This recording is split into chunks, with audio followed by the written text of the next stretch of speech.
Hello viewers, welcome to my YouTube channel quick English in Bengali. তো আজ এই ভিডিওতে আমি তোমাদের সাথে শেয়ার করব ক্লাস 7-এর lesson 9 J C Bose a beautiful মাইন্ডের ইউনিট 1-এর বেঙ্গলি মিনিং।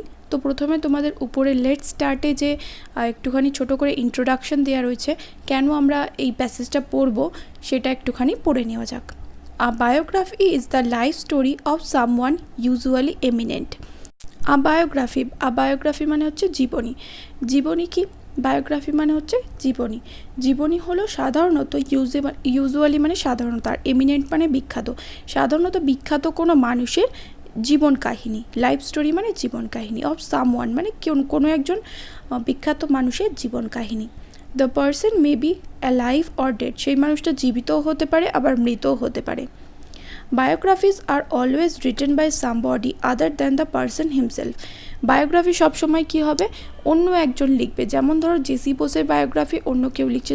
আমি সাপোজ বলছি প্রণব মুখার্জি, উনি মারা গেছেন, ওনার বায়োগ্রাফি অন্য কেউ লিখছে। যেমন ধরো প্রাইম মিনিস্টার নরেন্দ্র মোদী, ওনার বায়োগ্রাফি কিন্তু অন্য কেউ লিখছেন। যদি প্রাইম মিনিস্টার নরেন্দ্র মোদী নিজের বায়োগ্রাফি নিজে লেখেন তাহলে কী হবে? সেটা কিন্তু অটোবায়োগ্রাফি হয়ে যাবে।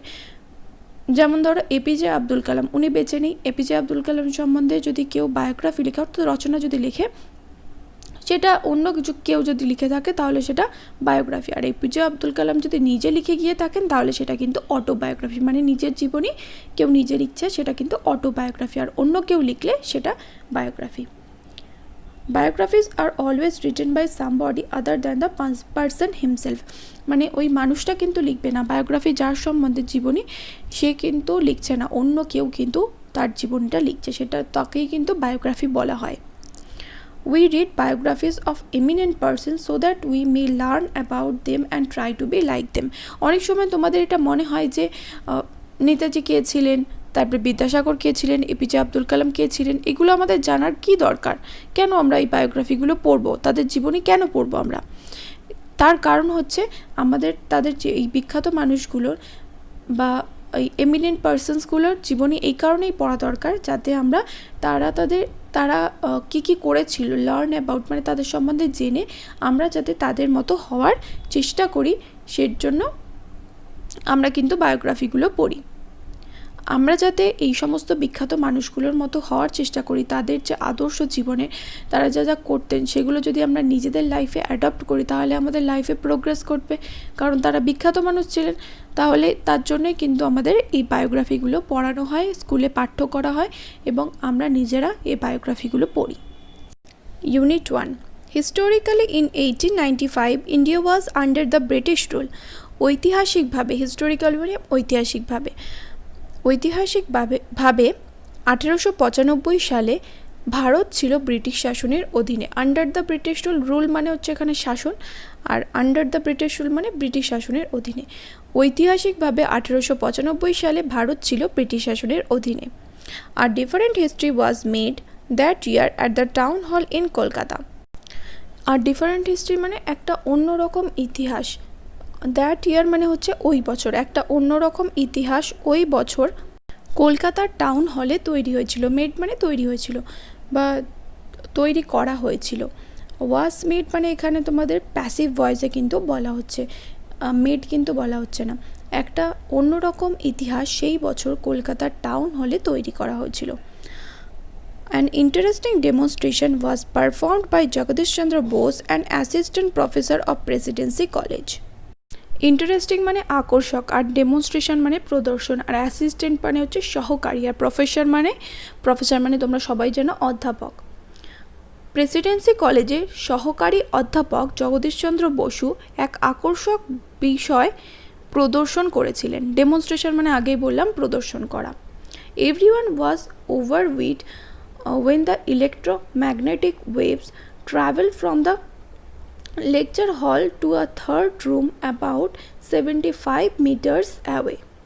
এভরিওয়ান মানে সকলে, সবাই অভিভূত হয়েছিল বা সকলে অভিভূত হয়েছিল। ওভারওয়েট মানে অভিভূত হওয়া, ওভারওয়েট মানে হচ্ছে অভিভূত হওয়া। সবাই অভিভূত হয়েছিল যখন তড়িৎ চুম্বকীয় তরঙ্গ, ইলেকট্রোম্যাগনেটিক ওয়েভস মানে হচ্ছে তড়িৎ চুম্বকীয় তরঙ্গ, যখন তড়িৎ চুম্বকীয় তরঙ্গ 75 মিটার দূরের তৃতীয় একটি ঘরে পৌঁছালো তখন সবাই কিন্তু অভিভূত হয়েছিল। সবাই অভিভূত হয়েছিল যখন তড়িৎচুম্বকীয় তরঙ্গ বক্তৃতা ঘর থেকে লেকচার হল মানে হচ্ছে বক্তৃতা গৃহ বা বক্তৃতা ঘর থেকে 75 মিটার দূরে তৃতীয় একটি ঘরে পৌঁছেছিল। তখন সবাই অবাক হয়ে গেছিল। This waves pass through 3 solid walls. এই তরঙ্গ 3টে কঠিন দেওয়াল, সলিড মানে হচ্ছে কঠিন, 3টে কঠিন দেওয়াল ভেদ করে চলে গেছে। This was a remarkable and path-breaking incident which paved the way for future research all over the world. এই উল্লেখযোগ্য এবং বৈপ্লবিক ঘটনা সারা পৃথিবী জুড়ে ভবিষ্যৎ গবেষণার পথকে প্রশস্ত করে। প্যাভড মানে প্রশস্ত করা, পাথ ব্রেকিং মানে বলতে পারো এখানে পথপ্রদর্শক, আর রিমার্কেবল মানে উল্লেখযোগ্য, আবার পাথ ব্রেকিং মানে বলতে পারো বৈপ্লবিক, যে কোনো একটা বলতে পারো। তাহলে এই উল্লেখযোগ্য ও বৈপ্লবিক ঘটনা সারা পৃথিবী জুড়ে অল ওভার দ্য ওয়ার্ল্ড মানে হচ্ছে সারা পৃথিবী জুড়ে ভবিষ্যৎ গবেষণার পথকে, ফিউচার রিসার্চ মানে হচ্ছে ভবিষ্যৎ গবেষণার পথকে আরও প্রশস্ত করে। প্যাভড মানে আগেই বললাম প্রশস্ত করা। Born on 30th November 1858 at Bikrampur, now Munshiganj district of Bangladesh, Jagadish Chandra Bose was a man of diverse talents, physicist, biologist, botanist, as well as a writer of science fiction. 1858 সালের 30শে November বিক্রমপুরে, যেটা এখন বাংলাদেশের মুন্সিগঞ্জে রয়েছে, বিক্রমপুর কোথায় রয়েছে এখন বাংলাদেশের মুন্সিগঞ্জে, অর্থাৎ যখন অবিভক্ত বাংলা ছিল, যখন বাংলা ভাগ হয়নি, সেই সময় কিন্তু জগদীশচন্দ্র বসু জন্মগ্রহণ করেছিলেন। এবং তিনি কোথায় জন্মগ্রহণ করেছেন? বাংলাদেশে। বর্তমান বাংলাদেশের মুন্সিগঞ্জ জেলায় কিন্তু বিক্রমপুরটা অবস্থিত। 1858 সালের 30শে নভেম্বর বিক্রমপুরে জগদীশচন্দ্র বসু জন্মগ্রহণ করেন, যিনি ছিলেন বহুমুখী প্রতিভার, এখানে ডাইভার্স ট্যালেন্টস মানে বহুমুখী প্রতিভার অধিকারী। মানে ওনার মধ্যে বিভিন্ন ট্যালেন্ট ছিল। তিনি যে শুধুমাত্র একজন সায়েন্টিস্ট ছিলেন, মানে বৈজ্ঞানিক ছিলেন, তা কিন্তু নয়। উনি কী করতেন? উনি রীতিমতো লেখালেখিও করতেন, সায়েন্স ফিকশন লিখতেন, জার্নালস লিখতেন। তো দেখো এখানে কী কী লেখা রয়েছে। তিনি ছিলেন একজন পদার্থবিদ, ফিজিসিস্ট মানে হচ্ছে পদার্থবিদ, মানে যে ফিজিক্স অর্থাৎ পদার্থবিদ্যা নিয়ে পড়াশোনা করে। বায়োলজিস্ট মানে হচ্ছে জীববিজ্ঞানী বা জীববিদ, আর হচ্ছে বটানিস্ট মানে উদ্ভিদবিদ। এবং সেই সঙ্গে উনি আর কি ছিলেন? অ্যাজ ওয়েল অ্যাজ মানে সেই সঙ্গে রাইটার অফ সায়েন্স ফিকশন, এবং সেই সঙ্গে তিনি ছিলেন কল্পবিজ্ঞানের লেখক। কল্পবিজ্ঞান মানে কি? যেখানে সায়েন্সকে ফিকশনের সাথে মেশানো হয়। যেমন ধরো তোমরা ক্লাস 6-এ একটা পড়েছিলে science fiction, goodbye to the moon, যেটা পড়েছিলে সেটা কিন্তু একটা সায়েন্স ফিকশন, সেটা জগদীশচন্দ্র বসুর লেখা নয়, কিন্তু ওটাও কিন্তু একটা সায়েন্স ফিকশন, যেখানে বিজ্ঞানের সাথে মানে কল্পবিজ্ঞান বলতে পারো, যেটাকে কল্পনা করে লেখা হয় এরকম, এবং বিজ্ঞানের সাথে যেটা যোগ আছে সেটাকেই বলা হচ্ছে কিন্তু science fiction. His father Bhagawanchandra Bose was a leader of the Brahmo Samaj. তার বাবা ভগবানচন্দ্র বোস ছিলেন ব্রাহ্ম সমাজের নেতা। ব্রাহ্ম সমাজ তোমরা ইতিহাসে পড়বে, ব্রাহ্ম সমাজ কী সেটা তোমরা ডিটেলসে জানতে পারবে। তার বাবা ভগবানচন্দ্র বোস ছিলেন ব্রাহ্ম সমাজের একজন নেতা। Jagadish Chandra's education started in a vernacular school because his father believed that one must know one's mother tongue before learning any other language. Jagadish Chandra বসুর শিক্ষা কোথায় শুরু হয়? একটা স্বদেশী স্কুলে শুরু হয়। কারণ কেন শুরু হয়? ওনার বাবা তো ডেপুটি ম্যাজিস্ট্রেট ছিলেন, তাহলে তো উনি ভালো ইংলিশ মিডিয়াম স্কুলে পড়তে পারতেন না। তখন তো ইংলিশ মিডিয়াম স্কুলে চল হয়, খুব বেশি চলছিল তখন ইংলিশ মিডিয়াম স্কুল। আর সবাই ইংলিশ মাধ্যমে যারা একটুখানি বেশি সম্ভ্রান্ত পরিবারের, তারা কি করতো? সে ইংরাজিতে শিক্ষা লাভ করতো। তাহলে ওনার বাবা কেন ওনাকে স্বদেশী স্কুলে, অর্থাৎ মাতৃভাষা যেখানে শেখানো হয় সেই স্কুলে কেন ভর্তি করলেন? ভার্নাকুলার স্কুল মানে যেখানে মাতৃভাষায় শিক্ষা দেওয়া হয়। যেমন আমাদের মাতৃভাষা বাংলা, আমরা বেঙ্গলি মিডিয়াম স্কুলে পড়ি, তাহলে সেটা কিন্তু ভার্নাকুলার স্কুল হচ্ছে। তাহলে তার বাবা জগদীশচন্দ্রের শিক্ষা শুরু হয় যেখানে মাতৃভাষায় মাতৃভাষায় যেখানে শিক্ষা দেওয়া হয়, অর্থাৎ স্বদেশী স্কুলে। কেন?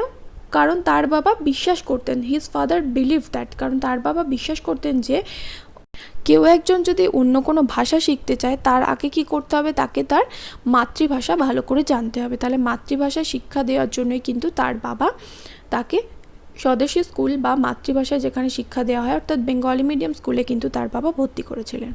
Besides one should know one's own people, তাছাড়া একজনের অবশ্যই মানে প্রত্যেকের অবশ্যই নিজের দেশবাসীকে জানা দরকার। যদি আমি ইংরাজি মাধ্যমে স্কুলে পড়ি তাহলে আমি কি করব, আমি কিন্তু ইংরেজদের জানতে পারছি, আমার দেশের মানুষরা কীরকম, তারা কী ভাবে, তাদের সাথে কথা বলা, তাদের সাথে মিশতে কিন্তু আমি পারবো না। আর দেশীয় যে স্কুল অর্থাৎ যেখানে বাংলা মিডিয়াম শিক্ষা মানে বাংলায় শিক্ষা দেওয়া হয় সেই স্কুলে ভর্তি হলে কি হবে, সেখানে আমি আমার দেশের মানুষদের জানতে পারছি। তাই এখানে কি বলছে, besides one should know one's own people, তাই একজনকে অবশ্যই নিজের দেশবাসীর অর্থাৎ নিজেদের মানুষকে জানা উচিত। Speaking at the Bikrampur conference in 1915 Bose said, 1915 সালে বিক্রমপুর সম্মেলনে, বিক্রমপুর কনফারেন্স মানে বিক্রমপুর সম্মেলনে, স্পিকিং মানে বক্তৃতা বা ভাষণ দিতে গিয়ে উনি বলেন, এবং কি বলেন সেটাতে কিন্তু তার পরের প্যারা থেকে ডাবল কোটেশন দিয়ে শুরু হয়েছে। এতক্ষণ যেটা বললেন সেটা পড়লে তোমরা, সেটা কিন্তু উনি বলেননি, মানে ওনার জীবনী এখানে যিনি লিখেছেন সেটা তিনি লিখেছেন, কিন্তু এবার জগদীশচন্দ্র বসু কী বলেছিলেন সেটা কিন্তু ডাবল কোটেশনের মধ্যে পরের প্যারা থেকে শুরু হচ্ছে। At that time, sending children to English schools was a privileged status symbol. সেই সময় অর্থাৎ জগদীশচন্দ্র বসু নিজে যখন ছোট ছিলেন সেই সময়ের কথা বলা হচ্ছে, সেই সময় বাচ্চাদের ইংরেজি মাধ্যম স্কুলে পাঠানো ছিল একটা সম্ভ্রান্ত পরিবারের একটা লক্ষণ, যে আমরা সম্ভ্রান্ত পরিবার, আমরা বাচ্চাকে পড়াশোনা শেখাতে চাই, তাই আমরা কি করছি, ইংরাজি মাধ্যম স্কুলে ভর্তি করছি। তাহলে সম্ভ্রান্ত পরিবারের স্ট্যাটাস যাতে মেনটেন হয়, মানে কি বলবো, উপরে বড়লোকি ভাব সেই রকম ব্রিটিশদের সাথে যাতে ওঠা বসা হয়, তার জন্য কিন্তু কী করা হতো, বাচ্চাদের কিন্তু স্কুলে ভর্তি করা হতো। যারা জেনারেলি বড় বড় জমিদার থাকতো, যারা একটুখানি পরিবার সচ্ছল সম্ভ্রান্ত পরিবার, তারা কিন্তু বাচ্চাদের কী করতো, কোন স্কুলে ভর্তি করতো, ইংলিশ মিডিয়াম অর্থাৎ ইংরাজি মাধ্যম স্কুলে কিন্তু ভর্তি করতো। ভার্নাকুলার স্কুলে অর্থাৎ দেশীয় যে স্কুল সেই স্কুলে কিন্তু ভর্তি করতো না। সিম্বল মানে হচ্ছে প্রতীক। In the vernacular school to which I was sent, the son of Muslim attendant of my father sat on my right side and the son of a fisherman sat on my left. যে বাংলা মাধ্যম স্কুলে আমাকে পাঠানো হয়েছিল, যে বাংলা মাধ্যম স্কুলে বা যে দেশীয় স্কুলে আমাকে পাঠানো হয়েছিল, সেখানে আমার বাবার এক পরিচারক, এখানে অ্যাটেন্ডেন্ট মানে বাবার আন্ডারে কাজ করে কোনো একটা লোককে বলা হচ্ছে, বাবার এক পরিচারকের ছেলে, এবং সে কিন্তু মুসলিম অ্যাটেন্ডেন্ট অর্থাৎ মুসলিম এক পরিচারকের ছেলে আমার ডান দিকে বসতো, এবং একজন জেলের ছেলে আমার বাঁ দিকে বসতো।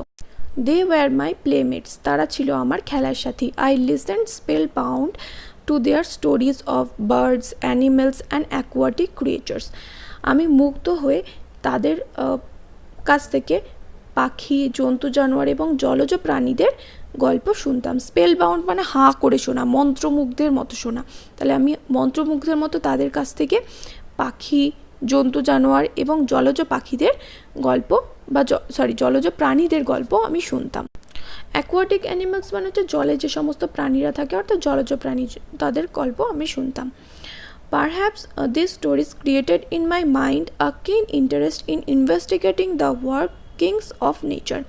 সম্ভবত এই গল্পগুলোই প্রকৃতির কার্যকলাপ অনুসন্ধানে আমার মনের মধ্যে একটা গভীর আগ্রহ সৃষ্টি করেছিল। ইনভেস্টিগেটিং মানে সন্ধানে বা খোঁজ করা। তো প্রকৃতির সম্বন্ধে মানে প্রকৃতিতে কী হয়, মানে প্রকৃতির সম্বন্ধে জানার একটা ইচ্ছা, প্রকৃতির কার্যকলাপ, ওয়ার্কিংস অফ নেচার মানে প্রকৃতির কার্যকলাপ সম্বন্ধে জানার একটা গভীর ইচ্ছা আমার মনে সম্ভবত এই গল্পগুলোই তৈরি করেছিল। When I returned home from school accompanied by my school fellows, my mother welcomed and fed all of us without discrimination. যখন আমরা স্কুল থেকে বাড়ি ফিরতাম এবং আমার সাথে কিন্তু আমার ওই দুই সঙ্গী থাকতো, একজন হচ্ছে মুসলিম আর একজন হচ্ছে মুসলিমের ছেলে আর একজন হচ্ছে জেলের ছেলে, এবং আমার মা কিন্তু কোনো রকম জাতপাত না মেনে, ডিসক্রিমিনেশন মানে কোনো রকম বাদ বিচার না করে আমাদের সবাইকে, আমাদের তিনজনকে কিন্তু যত্ন সহকারে খাওয়াতেন। ফিড মানে এখানে খাওয়ানো, মানে ওনার মা কতটা মানে সেই টাইম পিরিয়ডে দাঁড়িয়ে, মানে সেই সময় দাঁড়িয়ে এটা ভাবা যায় না যে মানে কেউ অন্য একটা জাতের, যেমন উনি একজন বাঙালি ছিলেন এবং একজন মুসলিম এবং একজন জেলের ছেলে, ওরা তো সব মানে নিচু জাত, তাহলে ওদেরকে কী করছে, বাড়িতে ডেকে খাওয়াচ্ছে এবং কোনো রকম বাদ বিচার কিন্তু করতো না। এটা কিন্তু খুব একটা বড় ব্যাপার, যেটা জগদীশচন্দ্র বসু কিন্তু ওনার বাবা মার কাছ থেকে শিখতে পেরেছিলেন। তাহলে এর থেকে কিন্তু জগদীশচন্দ্র বসু শিক্ষা পেয়েছিলেন যে হিন্দু মুসলিম এইসব, জেলে নিচু জাত উঁচু জাত এইসব কিন্তু কোনো ভেদাভেদ কিন্তু থাকে না, ওরাও মানুষ আমরাও মানুষ, তাই সবাই কিন্তু সমান। এটা কিন্তু উনি ওনার শিক্ষাটা ওনার বাবা মার কাছ থেকে পেয়েছিলেন। It was because of my childhood friendship with them that I could never feel that there were creatures who might be called low caste. এটা আমাদের এই শৈশবের বন্ধুত্বের কারণেই আমার কী হয়েছিল, আমি কখনো মনে করিনি যে তারা কোনো এক প্রকার প্রাণী যাদেরকে নিচু জাত বলে লেবেল লাগিয়ে দেওয়া হয়েছে, মানে যাদেরকে নিচু জাত বলে গণ্য করা হয়, আমার কখনোই মনে হয়নি এরকম। ক্রিয়েচার্স মানে প্রাণী। I never realized that there existed a problem common to the two communities, Hindus and Muslim. এই কারণেই কিন্তু আমি কখনো অনুভব করিনি যে দুটো সম্প্রদায়, হিন্দু এবং মুসলিমের মধ্যে কোনো রকম সমস্যা থাকতে পারে। In 1869, Bose joined Hare School and 6 years later he was admitted to St. Xavier School in Kolkata.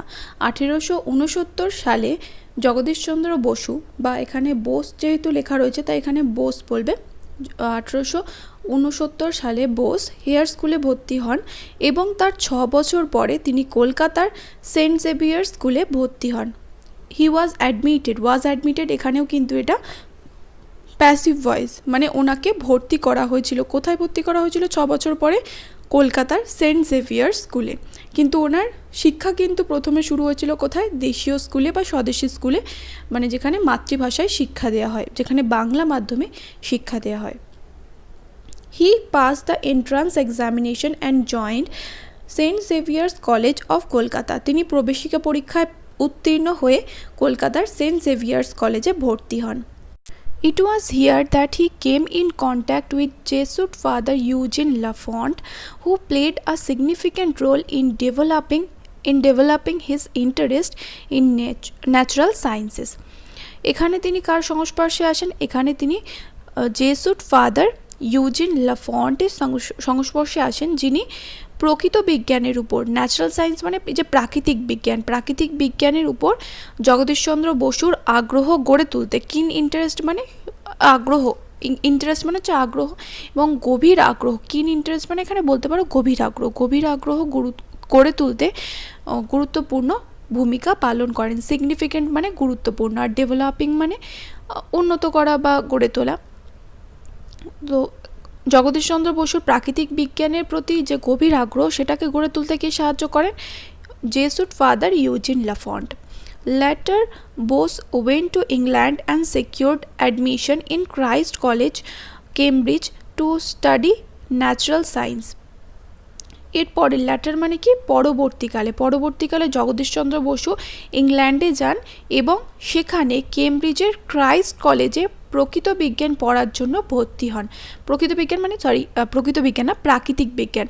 এই যে ওনার প্রাকৃতিক বিজ্ঞানের প্রতি, প্রাকৃতিক বিজ্ঞানকে জানার যে মানে ইচ্ছাটা ওনার মনে কে তৈরি করলেন? জেসুট ফাদার ইউজিন লাফন্ট।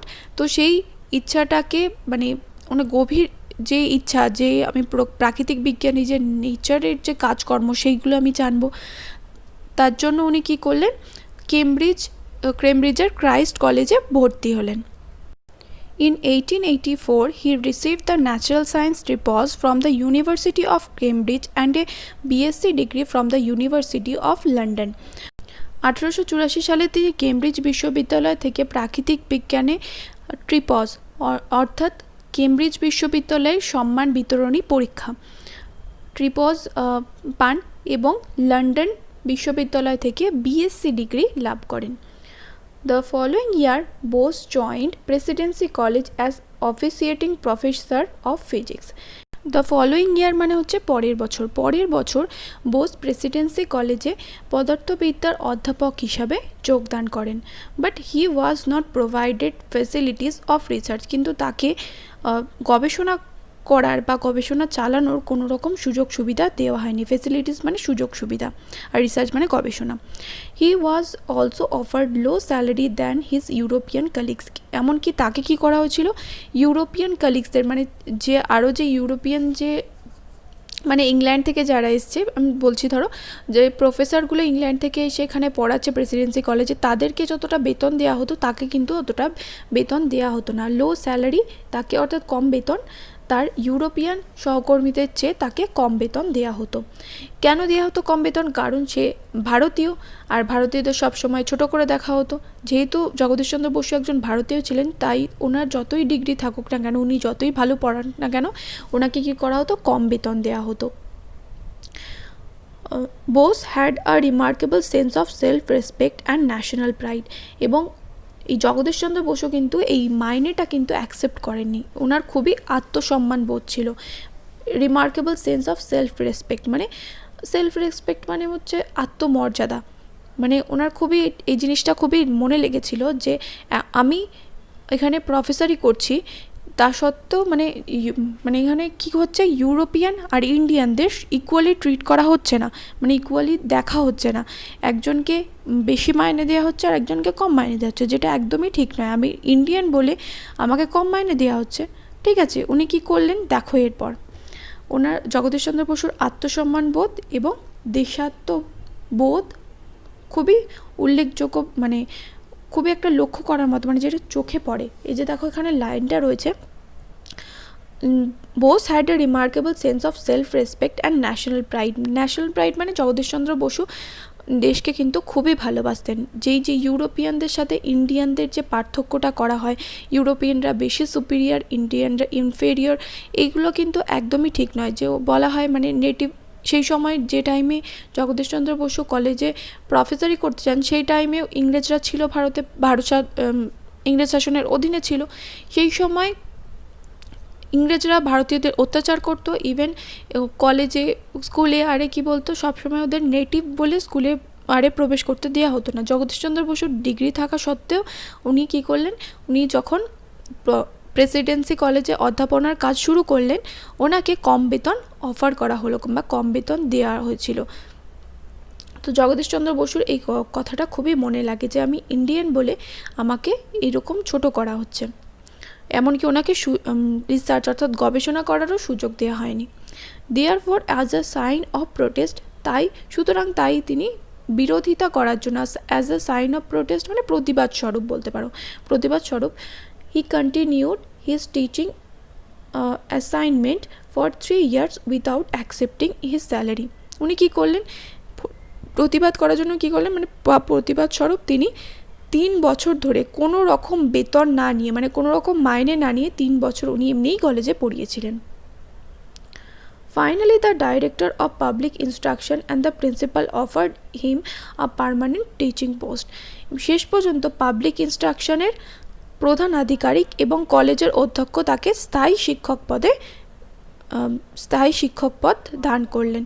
মানে ওনার এতটা মানে এই যে দেশের প্রতি ভালোবাসা এবং এই যে 3 বছর উনি কোনো রকম বেতন না নিয়ে যে পড়াচ্ছেন, এটা দেখে কিন্তু আর ব্রিটিশার্সরা মানে ওনাকে আর ওরকমভাবে কম বেতন দিয়ে এরকম রাখতে পারলেন না। তাই কী করলেন, পাবলিক ইনস্ট্রাকশনের প্রধান যে আধিকারিক এবং কলেজের যে প্রিন্সিপাল বা অধ্যক্ষ, তিনি কী করলেন, তিনি জগদীশচন্দ্র বসুকে একটা স্থায়ী শিক্ষকের পদ দিলেন। এতে কি হবে, যে ইউরোপিয়ান কালিগসরাও থাকবে, তারা যেরকম সুযোগ সুবিধা পাচ্ছে, তারা যেমন গবেষণা করতে পারছে এবং যে বেতনটা পাচ্ছে সেই রকমই বেতন এবং গবেষণা করার সুযোগ সুবিধা জগদীশচন্দ্র বসুও পাবেন।